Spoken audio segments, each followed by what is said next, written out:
우리 성숙한 신앙을 위하여 우리 세 번째 시간입니다. 우리 믿음이라는 주제를 가지고 우리 함께 나누고 있는데, 우리 지난 시간에 우리 믿음의 다른 말이 무엇인지 살펴봤어요. 그래서 총 5가지라고 우리가 살펴봤죠. 믿음의 다른 말은 무엇인가? 순종이다. 그리고 시선이다. 그리고 빚어짐이다. 그리고 자기 발견이다. 그리고 삶이다. 자, 그래서 우리가 하나하나 살펴보면서 그것 속에 담겨진 그런 하나님의 뜻을 우리가 또 살펴보는 시간을 가졌고요. 계속해서 믿음의 다른 말은 또 무엇이 있는가? 우리 첫 번째로는요, 믿음은 지피지기다 라는 거예요. 우리 고린도후서 4장 7절 말씀을 같이 읽어볼게요. 우리가 이 보배를 제 그릇에 가졌으니 이는 심히 큰 능력은 하나님께 있고 우리에게 있지 아니함을 알게 하려 함이라. 아멘. 지피지기란 말이 무슨 말인가요? 상대를 알고 나를 안다는 뜻이죠. 그래서 흔히 이제 지피지기면 100점 매승이다. 상대를 알고 나를 알면 100번 싸우면 100번 이길 수 있다. 그만큼 상대를 알고 상대를 아는 것뿐만 아니라 자기를 아는 것이 그만큼 중요하다. 이 2가지를 알아야 되죠. 상대도 알아야 되고요. 자기도 알아야 돼요. 상대만 안다고 다 끝난 게 아닌 거예요. 나를 알아야 되는 거예요. 자, 이 말은요, 성숙한 믿음을 위해서도 우리가 알아야 되는 것이 있는데, 바로 믿음의 대상이신 하나님을 알아야 돼요. 그래서 우리가 이제 기독교 교리를 공부할 때 가장 먼저 공부하는 게 하나님은 누구신가부터 우리가 시작해요. 왜요? 그게 우리 기독교 신앙의 가장 중요한 핵심이거든요. 신앙을 가질 때 가장 먼저 알아야 될 게 하나님이 누구신지부터 알아야 되는 거예요. 그리고 다음에 하나님을 알았어요. 그 다음에 또 누구를 알아야 돼요? 자신을 알아야 되는 거예요. 나는 누군가, 인간이란 누군가, 사람이란 어떤 존재인가, 그것을 알아야 그것이 정말 이 믿음의 첫 번째 단계고요. 또 성숙한 믿음으로 나아가는 이 첫걸음이 되는 것이죠. 이런 점에 있어서 고린도후서 4장 7절 말씀은 하나님은 누구시고 또 우리는 누군가에 대해서 정말 잘 가르쳐주고 있는데요. 자, 이 하나님은 누구신가? 보배라는 거예요. 자, 보배가 뭔가요? 이 보배라는 뜻은요, 아주 귀하고 소중하고 꼭 필요한 존재가 보배래요. 여러분의 보배는 무엇인가요? 이 하나님이 최고의 보배시고 영원한 보배이신 줄 믿습니다. 정말 하나님보다 더 귀한 것은 없어요. 세상에 그 무엇도 하나님하고 비교할 수 없어요. 세상에 귀하다라고 말하는 것도요, 이 하나님보다 귀한 것은 없습니다. 또 하나님보다 소중한 것도 없고요. 정말 하나님보다 꼭 필요한 것은 없어요. 정말 우리에게 필요한 것은요, 우리에게 인생에 꼭 필요한 것은 뭘까요? 돈이 아니에요. 사람이 아니에요.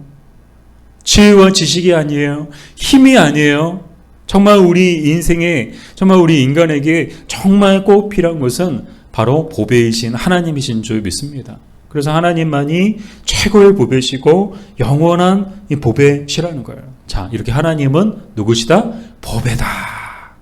근데 반면 우리는 누군가요?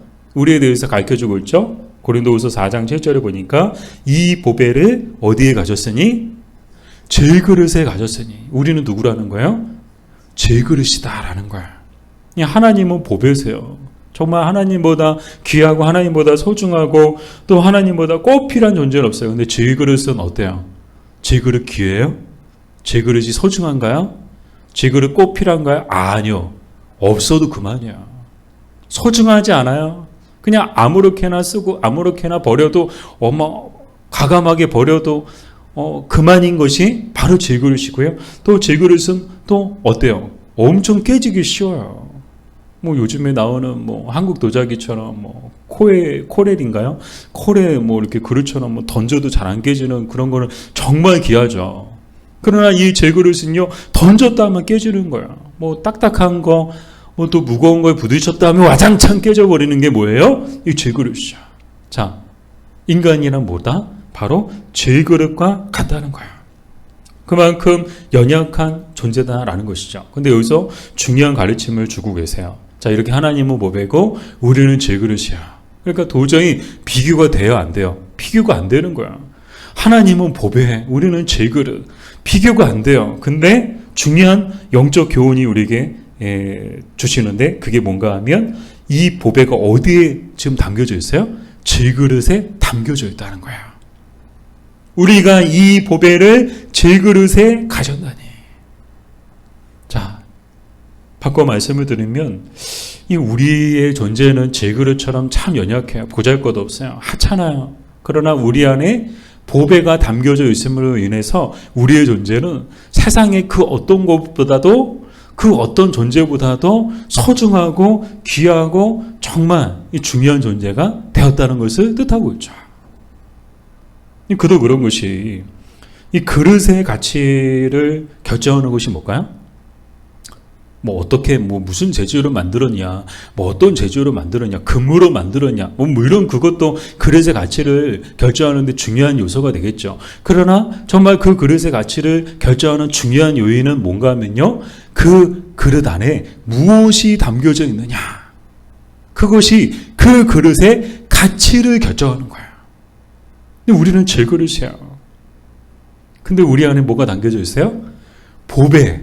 보배로 오신 하나님이 우리 안에 담겨져 있다는 거야. 그래서 우리의 존재는요, 정말 세상의 그 어떠한 존재하고도 비교할 수 없을 정도로 너무나도 귀하고 너무나도 소중하고 너무나도 특별한 존재다라는 것이죠.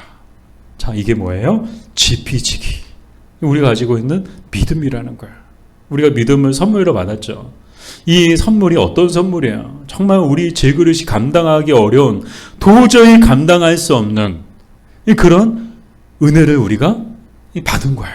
하나님이 우리 인생 가운데 찾아오시고 우리를 하나님의 자녀로 삼아주시고 또 우리에게 구원을 선물로 주셨을 뿐만 아니라 하나님의 자녀가 되는 권세를 주셨다는 것이 얼마나 엄청난 은혜예요. 자, 이것이 지피지기인데, 자, 이 지피지기의 믿음을 가진 사람은 날마다 부유한 사람으로 이 땅 가운데서 살아갈 수 있다는 거예요. 그 말씀이 고린도후서 6장 9절에서 10절까지의 말씀이죠. 우리 같이 읽어볼게요. 무명한 자 같으나 유명한 자, 적은 자 같으나 보라 우리가 살아있고 징계를 받는 자 같으나 죽임을 당하지 아니하고 근심하는 자 같으나 항상 기뻐하고 가난한 자 같으나 많은 사람을 부유하게 하고 아무것도 없는 자 같으나 모든 것을 가진 자로다. 아멘. 자, 이 지피지기의 믿음을 우리가 가지게 되면 우리가 이 세상에서 어떤 존재인지를 알게 되죠. 세상에서 우리는 어떤 존재예요? 모든 것을 가진 존재다라는 거예요. 우리는 정말 세상 부러울 사람이 아무도 없어요. 뭐 세상에 뭐 이렇게 세계 뭐 몇 대 부자들, 뭐 엄청난 억만장자들 부럽지 않아요. 절대 권력을 가진 사람들 부럽지 않아요. 뭐 잘생기고 예쁘고 멋있는 사람들 부럽지 않아요. 왜요? 우리는 모든 것을 가졌거든요. 인간이 가질 수 있는 최고의 것을 가졌거든요. 그게 뭘까요? 바로 하나님이신 줄 믿습니다. 믿음을 가졌거든요. 믿음은 뭐다? 지피지기다. 하나님은 보배시다. 그래서 우리는 이 땅 가운데서 영적으로 우리는 어떤 존재라는 거예요? 모든 것을 가진 존재다. 뭐 세상에서 봤을 때는 뭐 저 사람은 돈도 없고 뭐 가진 것도 없고 뭐 배운 것도 없고 뭐 힘도 없고 그렇게 보이죠. 없는 것만 보여. 사람들 눈에는 항상 그런 것 같아요. 없는 것만 보여. 그러나 영적으로 우리의 신분은 어떤 존재냐? 모든 것을 가진 존재다라는 거예요.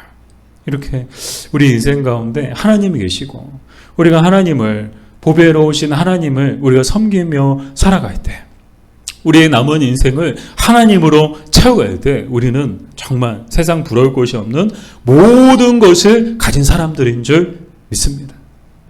반면 정반대의 사람들이 있는데요. 온통 자기의 인생을 세상의 것으로 채우는 사람들이 있어요.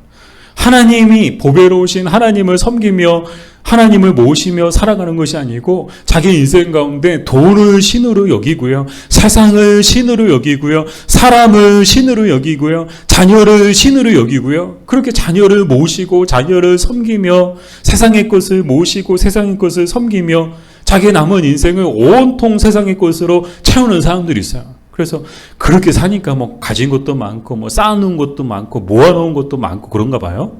근데 뭐예요? 인간적인 눈으로 보면 그 사람들이 정말 뭐 돈도 있고 뭐 지식도 있고 뭐 힘도 있고 뭐 권세도 있는 것처럼 보이나. 그러나 영적으로 보면 그 사람들은 아무것도 없는 자들인 거예요. 왜요? 하나님이 전부거든요. 이 세상은 영원하지 않거든요. 그러니까 이 세상은요, 그냥 정거장 같은 거예요. 우리는 나그네처럼 그냥 정거장은 뭐 하는 곳이에요? 거주하고 사는 곳이 아니면 지나가는 곳이에요? 지나가는 곳이에요. 이 세상은 우리에게 정거장 같은 곳이에요. 정류장 같은 곳이에요. 절대 영원하지 않아요. 인생의 결론은 어디서 나는가? 마지막 때 주님 다시 오실 때 그때 결론 나는 거예요. 그때가 비로소 시작되는 거예요. 이 땅에서 아무리 많은 것을 가지고 있어요. 그러나 하나님이 안 계세요? 아무것도 없는 사람인 거예요. 그러나 비록 가진 것은 없어도 뭐 돈도 없어요. 힘도 없어요. 지식도 없어요. 권세도 없어요. 비록 가진 것은 없어도 우리 안에 하나님을 모시고 하나님을 섬기며 우리의 남은 인생을 하나님으로 채워가며 살아가는 사람들은 정말 이 땅에서도 모든 것을 가진 사람들이고 하늘에서도 모든 것을 가진 사람들인 줄 믿습니다. 그러니까 여러분 절대 기죽지 마세요. 뭐 돈 없다고 힘 없다고 절대 세상에서 기죽지 마세요. 그 어떠한 권세자 앞에서도 절대 기죽지 마세요. 대통령 앞에서도 기죽지 마세요. 우리는 모든 것을 가진 사람들인 줄 믿습니다.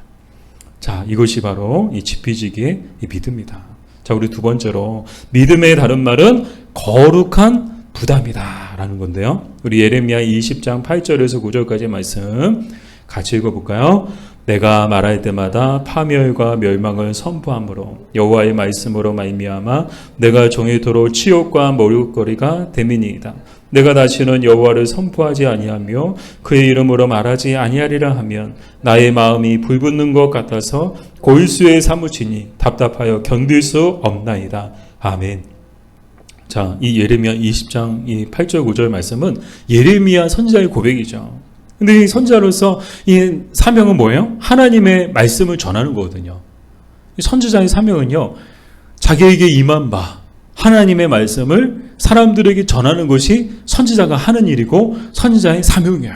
그래서 선지자는요, 이 받은 바 말씀을 가감하지 않고 그대로 그냥 전령처럼 그대로 전하는 역할을 하게 되죠. 근데 오늘 이 예레미야가 이스라엘 백성들에게 전한 하나님의 말씀은 뭔가 하면요, 야, 너희들 잘 될 거다, 복 받을 거다, 뭐 형통할 것이다, 뭐 어떤 온통 뭐 축복과 형통과 뭐 좋은 말들만 가득했던 것이 아니고 정반대죠. 너희들이 그렇게 살면 반드시 망한다. 이 하나님의 심판의 경고의 메시지를 이 예레미야 선지자가 전했던 거예요. 그때 사람들이 어떻게 했을까요? 이 예레미야 선지자의 말을 듣고 우리 회개합시다. 막 자기 옷을 찢고 막 티끌 막 이렇게 죄를 막 뿌려가면서 죄를 뒤집어 쓰고 하나님 앞에 막 울면서 막 회개하며 그렇게 나아갔을까요? 아니요. 도리어 듣기 싫다고 선지자를 핍박하죠. 선지자한테 손가락질하고요. 선지자 뺨을 때리고요. 선지자를 주먹으로 치고요. 그러니까 이 예레미야 선지자의 마음이 어때요? 예레미야도 사람이잖아요. 내가 무슨 잘못이 있어요? 내가 잘못한 게 뭐가 있어요? 그냥 하나님의 말씀, 선지자로서 하나님의 받은 바 말씀을 그대로 전했을 뿐인데 사람들은 온통 하나님 앞에는 못하면서 자기한테, 이 선지자한테 막 온갖 핍박을 다 하죠. 그러니까 괴롭죠. 그래서 이 마음속으로 내가 하나님 말씀 전하나 봐라. 내가 하나님의 말씀을 전하나 봐라. 절대 안전해. 그런 마음을 품는데 그 마음속에 또 어떤 마음이 있는가 하면 오늘 이 예레미야 고백이죠. 정말 마음속에 막 불붙는 것 같은 그런 마음이 있는데 그 마음이 뭐예요? 하나님의 말씀을 전하지 않으면 안 된다는 그런 불타는 그런 마음이 막 이 예레미야의 마음속에서 계속해서 일어나는 거예요. 그러니까 머릿속에서는 전하지 말아야지. 절대 안전해. 절대 하나님의 말씀 안전할 거야. 근데 마음은 막 불같은 성령이 이 예레미야 마음을 가만 놔두지 않는 거야. 그래서 하나님의 말씀을 전하게끔 그렇게 이 마음을 막 감동시켜 주시고 뭐 마음을 막 이끌어 가시죠. 이게 뭐예요? 바로 거룩한 부담감이다라는 거예요. 거룩한 부담감이란 뭐냐? 정말 견딜 수 없게끔, 정말 이것을 하지 않고는, 정말 하나님 앞에 나가지 않고는 견딜 수 없는 이 그런 마음을 주시는 게 바로 거룩한 이 부담감이라는 거예요. 그래서 믿음이란 뭐냐? 거룩한 부담감이다. 이 바울도 이 거룩한 부담감을 가지고 살았는데요. 우리 고린도전서 9장 16절 말씀을 우리 같이 읽어볼게요. 내가 복음을 전할지라도 자랑할 것이 없음은 내가 부득불 할 일임이라. 만일 복음을 전하지 아니하면 내게 화가 있을 것이로다. 아멘. 우리가 잘 아는 것처럼 사도 바울은 예수님을 인격적으로 만난 이후에 남은 평생을 전도자로 살았어요. 평생 한 일이요. 복음 전한 거야. 열심히 복음 전하면서 자기의 남은 인생을 온전히 복음을 위해서 헌신했죠. 이 헌신과 이 수고 덕분에 정말 수많은 사람들이 예수님을 믿고 구원받게 되었고 수많은 교회가 세워졌죠. 정말 아시아로부터 유럽과 정말 전 세계 가운데 막 복음이 막 확장되는데 정말 결정적인 역할을 했던 인물이 누구예요? 바로 이 바울이에요. 그러니까 엄청난 일을 했잖아요. 근데 놀라운 사실이 뭐예요? 바울은 단 한 번도 자랑하지 않았다는 거. 내가 말이야 얼마나 많은 사람들을 전도했고 그래서 내가 얼마나 많은 교회를 세웠는가. 우리 인간은 자랑하고 싶어요. 그죠? 돈 좀 있으면요 돈 자랑하고 싶고요. 좀 배웠으면 막 배운 거 자랑하고 싶고요. 또 뭐 가진 거 있고 아는 거 있으면 또 막 자랑하고 싶어요. 그래서 물어보지도 않았는데 자기가 막 이렇게 자랑해요. 자기가 알고 있고 배우고 뭐 그런 거 막 자랑하고 싶은 거예요. 인간은 누구나 막 자랑하고 싶어요. 남편이 잘났으면 남편 자랑하고 싶고요. 자식이 잘났으면 자식을 자랑하고 싶고요. 자기가 잘났으면 자기를 자랑하고 싶죠. 그게 사람 심리인데 사도 바울은 달랐어요. 단 한 번도 자기를 자랑하지 않아요. 도리어 그리스도의 십자가를 자랑하죠. 자기의 연약함을 자랑하죠. 정반대, 세상의 가치관하고는 정반대의 삶을 살았어요. 제가 꿈꾸는 그리스도인의 삶이 바로 이거야. 우리 믿는 사람들은 정말 만났다 하면 세상 속에서 정말 세상 사람들처럼 똑같이 막 남편 자랑하고 자식 자랑하고 막 가방 자랑하고 옷 자랑하고 자기 자랑하고 만나면 온통 그 자랑뿐이에요. 자기 자랑뿐이에요. 그 속에서 그 가득한 자기 자랑 속에서 우리 그리스도인들은 정말 사도 바울처럼 그리스도를 자랑하고 우리 연약함을 자랑할 수 있는 그런 우리 그리스도인들이 되었으면 좋겠습니다. 자, 이렇게 바울은 단 한 번도 자랑하지 않았어요. 그 왜 자랑하지 않았을까요? 오늘 이 고린도전서 9장 16절에 보니까 자랑할 것이 없음은 그 이유가 뭐라고요? 내가 부득불 할 일임이라. 더 나아가 만일 복음을 전하지 아니하면 내게 뭐가 있을 것이로다? 화가 있을 것이로다. 이게 뭐예요? 거룩한 부담감이라는 거야. 사랑의 빚진 자로서, 복음의 빚진 자로서, 정말 이 복음의 빚진 자로서 또 믿음을 가진 사람들이 갖게 되는 그 마음이 뭐예요? 거룩한 부담감인 거예요. 그래서 우리에게 여러분 정교해 보세요. 우리가 믿음이 있는 사람인가 믿음이 없는 사람인가 그걸 생각할 때 내 안에 거룩한 부담감이 있는가. 전도를 향한, 선교를 향한, 교회를 향한, 주님을 향한 거룩한 부담감이 있는가. 있다면 우리는 믿음이 있는 사람들인 거야. 정말 지난주 토요일에 정말 감사했어요. 그래서 우리 성도님들이 다 마음속에 아마 거룩한 부담감을 가지고 다 이 전도에 동참해 주셨다라고 저는 생각해요. 정말 우리가 늘 잊지 말고 살아야 되는 게 뭐예요? 우리 안에 거룩한 부담감이 있었으면 좋겠어요. 그래서 우리 마음속에 이 거룩한 부담감은 누가 주시는 거예요? 성령 하나님이 우리에게 주시는 것인 줄 믿습니다. 우리의 믿음을 더욱더 성숙한 믿음으로 이끌어 가시기 위해서 우리 마음속에 뭘 주시는 거예요? 거룩한 부담감을 주시는 거예요. 그래서 거룩한 부담감이 올 때는 어떻게 될까요? 막 피하고 도망치고 숨으면 될까요? 아니요. 온전히 그 거룩한 부담감 가운데 온전히 자기를 맡기고 나아가는 거예요. 그래서 나아가서 막 복음 전하고 더 열심히 선교지 덮고 또 이 보내는 선교사로서 또 그 사명을 감당하고 또 교회를 위해서 또 하나님 나라를 위해서 그렇게 수고하고 헌신하고 할 때 정말 우리의 믿음은 정말 성숙한 그런 믿음에 이르게 될 줄 믿습니다. 자, 마지막으로 믿음의 다른 말은 뭐냐? 약속 어음이다 라는 거예요. 우리 창세기 12장 1절에서 2절까지 말씀을 같이 볼게요. 여호와께서 아브라함에게 이르시되 너는 너희 고향과 친척과 아버지의 집을 떠나 내가 내게 보여줄 땅으로 가라. 내가 너로 큰 민족을 이루고 내게 복을 주어 내 이름을 창대하게 하리니 너는 복이 될지라. 아멘. 자, 하나님의 아브라함을 부르실 때 어떤 약속을 주고 계시죠? 첫 번째로 내가 너로 큰 민족을 이루고, 두 번째로 내게 뭘 주어? 복을 주고 너희 이름을 창대하게 하리니. 자, 이런 엄청난 복을 하나님께서 약속으로 주셔서, 근데 중요한 게 뭔가 하면 모두 다 현찰이 아니에요. 이 현찰이 뭐예요? 현금하고 똑같은 거예요. 하나님이 아브라함을 부르실 때 바로 큰 민족 주시고 바로 복 주시고 바로 이름을 하루아침에 전 세계 사람들이 아브라함을 다 알 정도로 창대하게 해주셨나요? 현찰로 주셨어요? 막 현금으로 막 주셨어요? 이 복을요? 아니요. 모두가 다 뭐였어요? 약속 어음이었어요. 이 약속 어음은 경제 용어죠.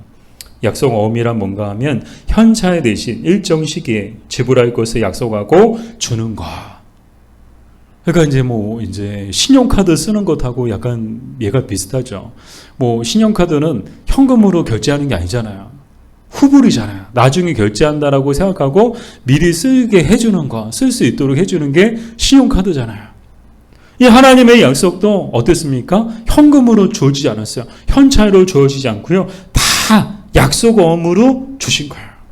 근데 우리가 성경을 자세히 살펴보면 하나님의 약속, 이 하나님의 약속은 다 약속어음이에요. 하나님의 말씀은 다 약속어음이에요. 이 아브라함에게 주셨던 큰 민족을 이루게 해주시겠다. 이 약속은 언제 성취되는가 하면 이 약속이 주어진 이후로부터 수백 년 이후에 비로소 성취되죠. 그래서 이제 가나안 땅에 들어갈 때 엄청난 숫자, 이제 애굽에 들어갈 때만 해도, 고센 땅에 들어갈 때만 해도 정말 100명도 안 됐던 이 이스라엘 민족이 정말 애굽에서 나와서 가나안 땅에 들어갈 때는 남녀, 노소 다 포함해서 200만이라는 엄청난 숫자로 부응하게 되죠. 그리고 이 가나안 땅에 들어가서 이제 더 큰 민족을 이루며 살게 되는데, 그래서 따지고 보면 이 하나님의 이 약속어음은 몇 년짜리 약속어음이었는가? 수백 년짜리, 정말 수백 년이 지난 후에 성취된 약속어음이었던 거예요. 그런데 중요한 게 뭔가 하면 그럼에도 불구하고, 당장 눈에 보이지 않음에도 불구하고 아브라함은 그 약속을 믿고 그 말씀을 따라 나아갔다는 것이죠. 우리 히브리서 11장 8절 같이 읽어보겠습니다. 믿음으로 아브라함은 부르심을 받았을 때 순종하여 장래의 유업을 받을 땅에 나아가 있으 갈 바를 알지 못하고 나아갔으며. 아멘. 자, 이 아브라함은 어떻게 했습니까? 당장 눈에 보여지지 않았어요. 그럼에도 불구하고 하나님의 약속을 믿고 그 말씀을 따라 나아갔다는 거야. 그리고 그 믿음대로 하나님은 일하시고 정말 아브라함에게 정말 큰 민족을 이루게 해주시고 또 아브라함에게 복을 주시고 또 그 이름을 창대하게 해주셨죠. 그래서 정말 수천 년이 지난 지금까지도 아브라함은 어떤 이름이에요? 정말 믿음의 조상으로서 모든 사람들에게 믿음의 아버지로서 칭송받는 이름이 되게 해주셨죠. 정말 창대하게 해주셨어요. 여기서 우리가 깨닫는 중요한 영적 교훈이 뭔가 하면 하나님의 약속어음은 단 한 번도 부도난 적이 없었다는 거예요. 막 IMF나 이렇게 또 금융위기가 막 우리나라에 막 찾아올 때 어떤 기업들이 정말 많이 어려움을 당하게 되었는가 하면 약속어음을 이렇게 많이 이렇게 써줬던 그런 기업들, 약속어음을 받았던 그런 기업들이 많은 타격을 받았죠.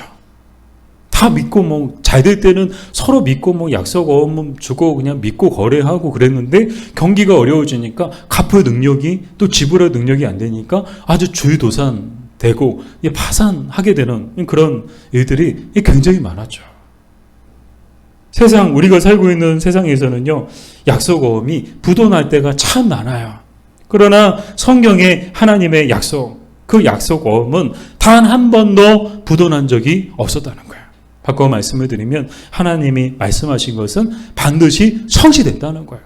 1.1획도 틀림없이 정말 하나님의 말씀대로 그대로 성취됐다는 거예요. 그것이 성경이 증언해 주고 있고요. 또 이 인류의 역사가 그것을 증거해 주고 있죠. 사랑하는 여러분, 하나님께서 우리에게 이렇게 약속 어음을, 이 아브라함과 이스라엘 민족에게도 약속 어음을 주셨는데, 그럼 왜 하나님은 현찰을 안 주시고 약속 어음을 주셨을까? 그 이유가 궁금하지 않으세요? 아니, 현금 좋잖아요. 왜 현금 주면 좋지? 왜 현금을 안 주시고 약속 어음을 주실까? 그렇지 않겠어요? 궁금하지 않으세요? 그 이유가 뭔가 하면 하나님께서 우리와 맺기 원하시는 관계는 단순한 거래 관계가 아니고 그냥 주고받고 그냥 서로 그냥 물물 교환하듯이 그냥 주고받는 그런 단순한 거래 관계를 우리에게 원하시는 것이 아니고 믿음의 관계를 우리에게 원하시기 때문에 정말 믿음으로, 약속 어음이 뭐예요? 서로를 믿음으로 거래하는 거잖아요. 믿음으로 주고받는 거잖아요. 자, 하나님께서 우리와 맺기 원하는 관계도 어떤 관계예요? 서로 믿음으로 주고받는 관계를 하나님께서 우리에게 원하시기 때문에 하나님께서는 우리에게도 약속 어음을 주신다는 거예요. 생각해보면 우리도 엄청 많은 약속 어음을 받았어요. 하나님 맨날 약속 어음 주세요. 근데 여러분, 우리 인생을 보세요. 그 하나님의 약속 어음이 부도난 적이 있나요? 없어요.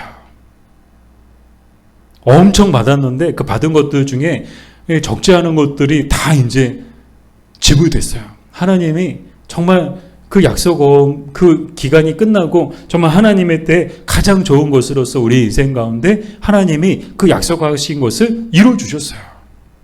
아멘. 아직도 많은 약속 어음들이 우리에게 남아 있어요. 자, 이 약속 어음들은 언젠가 뭐 사라지고 그냥 조가리가 되고 언젠가 뭐 사라지고 말 그런 약속 어음이 아니에요. 정말 하나님께서 우리에게 주신 그 약속 어음은 언젠가는 정말 반드시 성취될 줄 믿습니다. 정말 우리 인생 가운데 하나님의 그 약속의 말씀이 우리 인생 가운데 반드시 성취되는 날이 올 줄 믿습니다. 그러므로 이 믿음을 가지고, 이게 뭐예요? 믿음은 뭐다? 약속 어음이다.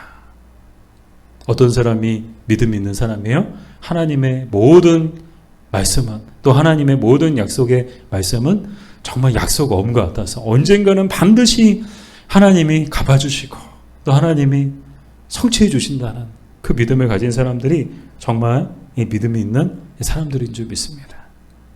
바라기는 좋아요. 여러분도 정말 아브라함 같은 믿음, 아브라함이 어떤 믿음이었어요?